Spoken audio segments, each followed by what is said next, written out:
Subject కి ఒక teacher ఉంటారు, అన్ని సబ్జెక్టులు నన్ను చదవమంటారు. ఇంత చిన్న బుర్రలో అన్ని ఎలా నింపాలి?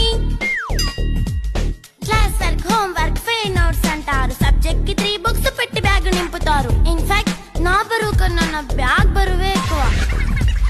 క్వశ్చన్లు, ఆన్సర్లు, సర్ప్రైజ్ టెస్టులు అన్ని దాటుకొని మళ్ళీ స్కూల్ వ్యాన్ ఎక్కేసి అమ్మయ్య ఇక ఇంటికి వచ్చేసామనుకుంటే మార్క్స్ తక్కువ వస్తే చెయ్యాలి అసైన్మెంట్. రిపోర్ట్ కార్డ్ చూపిస్తే ఇంట్లో ఉన్న పనిష్మెంట్. హోమ్ వర్క్ చేయమంటూ మమ్మీ చంపుతుంటుంది. ట్యూషన్ టైం అయిందని డాడీ తరుముతుంటాడు. డాన్స్ క్లాస్ కి వెళ్ళమని తాతయ్య తిడతాడు. స్నాక్స్ తిని వెళ్ళమని నాన్నమ్మ ఆపుతుంది. ఇక అన్నీ అయిపోయాక కాసేపు టీవీ చూద్దామంటే మమ్మీ ఎంట్రీ ఇచ్చింది. బెడ్ యొక్క మంది చిన్న నాప్ తీసేలోపు తెల్లారిపోయింది. అయ్యో మళ్ళీ మొదలు ఈ స్కూల్ కష్టాలు. ఇక